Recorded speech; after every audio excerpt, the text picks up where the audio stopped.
الحمد لله الذي وحده والصلاة والسلام على من لا نبي بعده وعلى آله وصحبه الموفين وعده. أما بعد فأعوذ بالله من الشيطان الرجيم. بسم الله الرحمن الرحيم. والسابقون الأولون من المهاجرين والأنصار والذين اتبعوهم بإحسان رضي الله عنهم ورضوا عنه وأعد لهم جنات تجري تحتها الأنهار خالدين فيها أبدا ذلك الفوز العظيم. صدق الله مولانا العظيم وصدق رسوله النبي الأمين الحنين الكريم.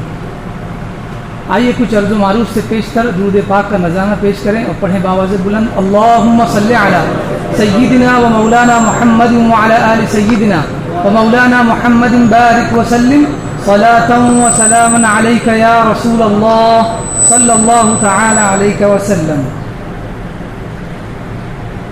آج کا یہ خطاب حضرت عثمان غنی رضی اللہ تعالی عنہ کی یاد میں ہے، یعنی آپ کی سیرت کا بیان آج انشاءاللہ العزیز ہوگا.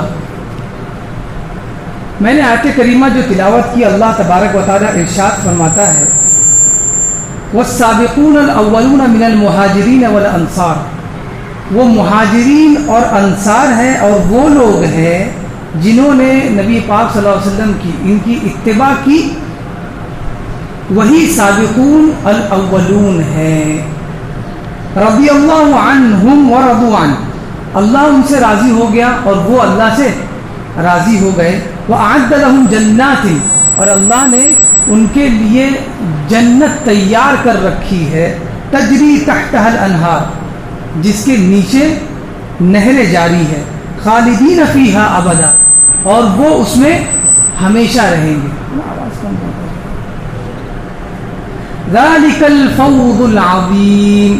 اور یہ بڑی کامیابی ہے. اس آیت کریمہ میں اللہ تبارک و تعالی ارشاد فرما رہا ہے کہ وہ لوگ سابقون الاولون ہیں، یعنی سب سے پہلے ہیں اور اولیت جسے حاصل ہے، جو کون ہے؟ مہاجرین ہیں اور انصار ہیں. تو یہ سابقون الاولون ہے اور انہی میں حضرت عثمان غنی رضی اللہ تعالی عنہ کی ذات بھی ہے. تو گویا یہ آیت کریمہ حضرت عثمان غنی رضی اللہ تعالی عنہ کی شان میں ہے. سارے مہاجرین، تو حضرت عثمان غنی بھی ان مہاجرین میں شامل ہے، لہذا ان کی شان میں بھی آیت کریمہ ہے. اب آگے دیکھیں احادیث کا سلسلہ، اور ایک ایک چیز ان کے حوالے سے مختصراً میں بتاتا چلوں، کیونکہ آنے والی نسلوں کو ہمارے اصحاب رسول رضوان اللہ تعالی علیہم اجمعین، اولیاء کاملین اور صالحین کے بارے میں ضرور بتانا چاہیے، تاکہ وہ اس سے طریقہ کار اخذ کریں اور پھر اسے اپنی زندگی میں اپلائی کریں، کام میں لائیں. سب سے اہم معاملہ یہ حضرت عثمان غنی رضی اللہ تعالی عنہ کا کہ آپ نے نکاح فرمایا نبی پاک صلی اللہ علیہ وسلم کی بیٹی حضرت رقیہ رضی اللہ تعالیٰ عنہ سے، اور نکاح ہونے کے بعد کچھ عرصے بعد آپ بیمار پڑ گئے، اور یہ وقت تھا جنگ بدر کا. اور آپ کو پتہ ہے کہ جنگ بدر حضور صلی اللہ علیہ وسلم اور صحابہ کی پلاننگ سے نہیں ہوئی تھی، بلکہ یہ اللہ تبارک و تعالیٰ کا حکم تھا. سڈنلی حکم نازل ہوتا ہے کہ آپ لوگ جنگ کا ارادہ کر لیں. ادروائز سارے صحابہ اکرام جو نکل رہے تھے وہ صرف قافلہ ابو سفیان کو روکنے کے لیے نکل رہے تھے، لیکن درمیان میں نبی پاک صلی اللہ علیہ وسلم کو یہ حکم ہوا کہ آپ جنگ کا ارادہ اور نیت کر لیں. تو اس جنگ میں آپ شریک نہیں ہو پائے. اس کی وجہ تھی کہ آپ کی زوجہ محترمہ حضرت رقیہ رضی اللہ تعالی عنہا بیمار تھی، اور ان کی بیماری کو دیکھتے ہوئے، جبکہ آپ کا معاملہ یہ تھا، سیرت نگار لکھنے والے بتاتے ہیں کہ آپ نے گھوڑا لیا، گھوڑے کو تیار کیا اور اس پر سوار ہوئے نکلنے کے لیے جنگ بدر کے لیے، لیکن نبی پاک صلی اللہ علیہ وسلم نے فرمایا کہ آپ کی بیوی بیمار ہے، لہٰذا آپ کو اپنے گھر جانا چاہیے اور آپ اپنی بیوی کا خیال رکھیں۔ تو اس میں ایک چیز یہ بھی پتہ چلتی ہے کہ جنگ ہو یا جہاد ہو، کتنی بھی عظیم چیز ہو، نبی پاک صلی اللہ علیہ وسلم نے فرمایا سب سے پہلے آپ اپنے اہل کا خیال رکھیں۔ جو فرائض ہے اسے تو ہر حال میں ادا کرنا ہے، جو فرائض ہے اسے ہر حال میں ادا کرنا ہے، لیکن یہاں پر نبی پاک صلی اللہ علیہ وسلم نے یہ درس دیا کہ اگر اپنا اہل و عیال بیمار ہے تو ہمیں دنیا کے ہر کام چھوڑ دینا چاہیے، اور سب سے اہم کام تو دین کا کام ہے، اور جہاد رأس الامور سب سے اہم ہے۔ اس کے باوجود حضور نے فرمایا کہ آپ یہاں رک جائے۔ تو اس میں کئی ایک لوگوں نے وجہ بتائی کہ اصل میں جہاد کا ارادہ ہی نہیں تھا، اگر ارادہ ہوتا تو شاید لے جاتے، یا اور بہت ساری وجہیں، لیکن نبی پاک صلی اللہ علیہ وسلم غیب داں ہیں، آپ تو ان اشاروں کو جانتے تھے ضرور، اس کے باوجود آپ نے روکا۔ اس سے پتہ یہ چلتا ہے نارملی کہ نبی پاک صلی اللہ علیہ وسلم نے روکا اس لیے کہ آپ اپنے اہل کا خیال رکھیں۔ اگر آپ کی بیوی بیمار ہے، آپ کی زوجہ محترمہ بیمار ہے، آپ کا گھر دیکھنے والی بیمار ہے، تو آپ کا فرض بنتا ہے کہ آپ سارے کام چھوڑ کر اس کا خیال رکھیں۔ اب حضرت عثمان غنی وہاں نہیں جا سکے اور آپ یہیں رک گئے، اور اس کے بعد کچھ عرصے بعد حضرت رقیہ رضی اللہ تعالیٰ عنہ کا انتقال ہو گیا۔ آپ کے انتقال کے بعد نبی پاک صلی اللہ علیہ وسلم نے آپ کی شادی حضرت ام کلثوم سے کر دی، اپنی دوسری بیٹی سے، اور یہاں پر حضرت عثمان غنی نے نبی پاک صلی اللہ علیہ وسلم کی دو عظیم بیٹیوں سے نکاح فرمایا، رقیہ اور ام کلثوم رضی اللہ تعالی عنہما۔ اسی لیے آپ کو ذو نورین کہا جاتا ہے، یعنی دو نور والے، دو نور آپ کے پاس تھا۔ بھائی تیری نسل پاک میں ہے بچہ بچہ نور کا، تو یہاں پر حضور کی بچی ہی ہیں تو لہذا نور ہے، تو جس کے پاس وہ جائے گا وہ نور، وہ بھی نور والا ہو جائے گا۔ دوسرا اہم معاملہ یہ کہ آپ جنگ میں شریک ہو نہیں پائے، لیکن جب جنگ سے واپس لوٹے ہیں حضور صلی اللہ علیہ وسلم اور اصحاب رسول رضوان اللہ تعالی علیہم اجمعین، تو حضور نے جو مال غنیمت جمع ہوا تھا جنگ میں، دشمن کے پاس سے جو مال اکٹھا کر کر لاتے ہیں اسے مال غنیمت کہتے ہیں۔ ظاہر سی بات ہے ہم بھی نکلے ہیں تلوار لے کر، ساز و سامان لے کر، وہ بھی تلوار اور ساز و سامان لے کر نکلے ہیں۔ جنگ ختم ہونے کے بعد جو فاتح ہوتا ہے، جس کو وکٹری ملتی ہے، وہ سامنے والے کا سارا مال لے کر آ جاتا ہے۔ تو وہ جو سارا مال لے کر، مال غنیمت لے کر صحابہ آئے، حضور آئے، تو آپ نے جب وہ مال غنیمت کو تقسیم کیا تو اس کا ایک حصہ حضرت عثمان غنی کو بھی دیا، جیسے ان لوگوں کا بھی حق تھا جو شریک ہوئے تھے ان کو تو ملا، اور اسی طرح حضرت عثمان غنی کو بھی دیا، جبکہ حضرت آپ تو تھے ہی نہیں۔ حضور نے فرمایا کہ وہ جس کام میں تھے وہ بھی جہاد سے کم نہیں ہے، بہت عظیم کام ہے۔ اپنے اہل کا خیال رکھنا، اپنے خاندان والوں کا خیال رکھنا، اپنے ارحام کا خیال رکھنا، یہ بھی بہت عظیم کام ہے۔ اب آئیے احادیث کی طرف۔ نبی پاک صلی اللہ علیہ وسلم فرماتے ہیں عثمان فی الجنہ، آپ کی فضیلت، عثمان جنت میں ہے، کوئی کنڈیشن نہیں ہے، کوئی شرائط نہیں، عثمان فی الجنہ۔ دوسری حدیث میں فرماتے ہیں الحیاء من الایمان، حیا اور شرم ایمان کا ایک حصہ ہے، ایک پارٹ ہے۔ پھر فرمایا وَأَحْيَا أُمَّتِي عثمان، اور عثمان میری امت میں سب سے زیادہ باحیا ہے، میری امت میں اگر کوئی سب سے زیادہ باحیا ہے تو میرا عثمان ہے۔ دوسری حدیث میں فرمایا، حضرت عائشہ صدیقہ رضی اللہ تعالی عنہ اس کی راویہ ہے، حضور صلی اللہ علیہ وسلم کی بارگاہ میں حضرت عمر آئے، آپ نے وہ حیا نہیں فرمائی، حضرت ابو بکر صدیق رضی اللہ تعالی عنہ آئے، آپ نے تب بھی حیا نہیں فرمائی، لیکن جب حضرت عثمان آئے تب آپ نے حیا فرمائی، آپ نے حیا فرمائی۔ اس وقت حضرت عائشہ صدیقہ نے عرض کی یا رسول اللہ کیا بات ہے کہ ابو بکر عمر آئے تب آپ نے اس کا خیال نہیں رکھا، لیکن جب عثمان آئے آپ نے حیا کی۔ یعنی آپ صلی اللہ علیہ وسلم وضو فرما رہے تھے اور آپ کے جو پیر دھوتے ہیں تب اس کو پیر کو اٹھا لیتے ہیں کپڑوں کو، تو کپڑا آپ نے بہت اوپر تک اٹھایا ہوا تھا، لیکن جب ابو بکر عمر آئے تو آپ اسی حالت میں وضو فرما رہے تھے، لیکن جب حضرت عثمان آئے تو کہا کہ رک جاؤ، اور پہلے اپنے کپڑوں کو نیچے کیا۔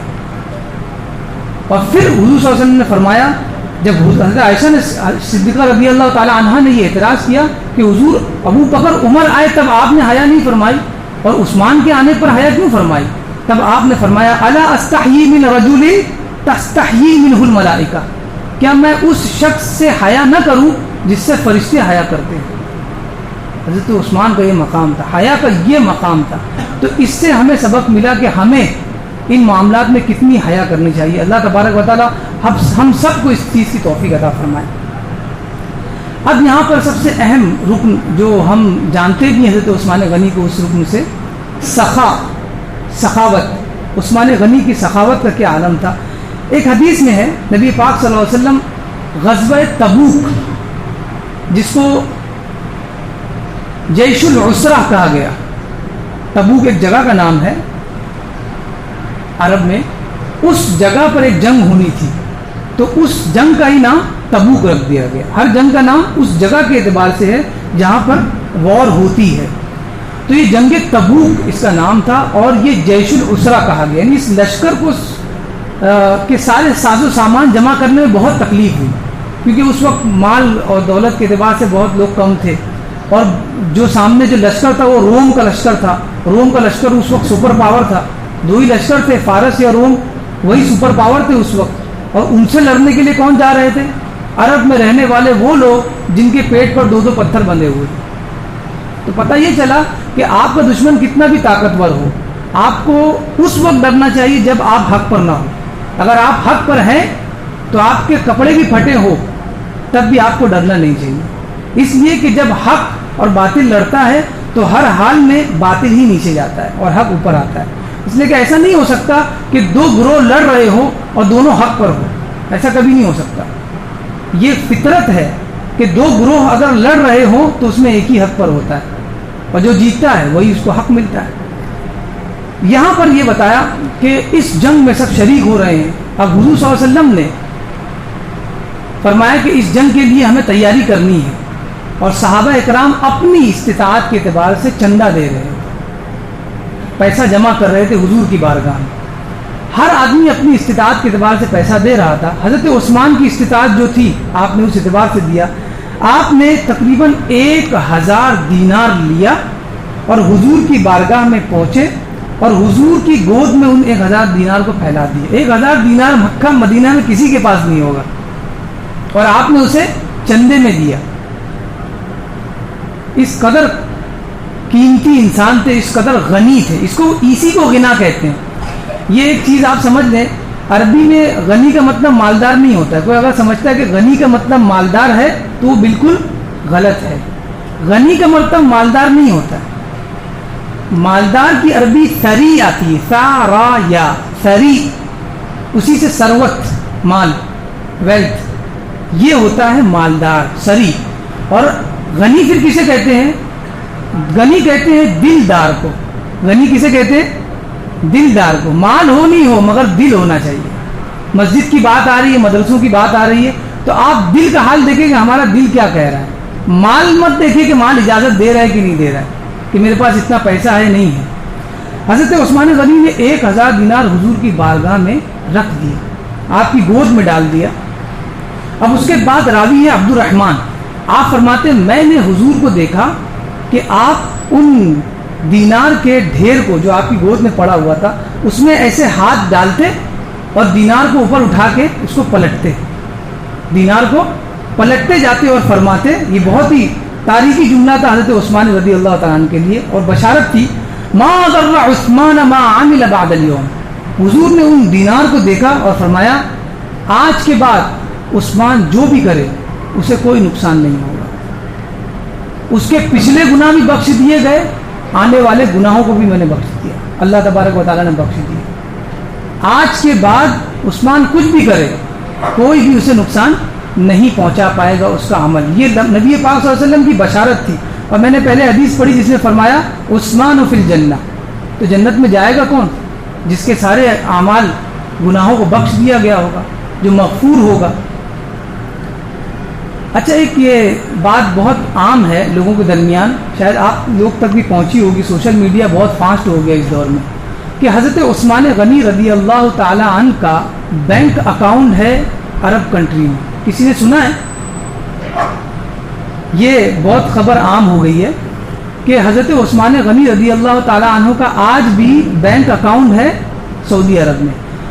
تو میں نے یہ بہت پہلے سنا تھا، لیکن ظاہر سی بات ہے آدمی سنتا ہے تو اس کی تحقیق کی ضرورت نہیں ہوتی، وہ اپنے استفادے کے لیے سنتا ہے، لیکن جب کسی کو بولنا ہوتا ہے تو پھر وہاں پر ریسرچ کرنی پڑتی ہے کہ بھائی یہ بات کہاں تک صحیح ہے۔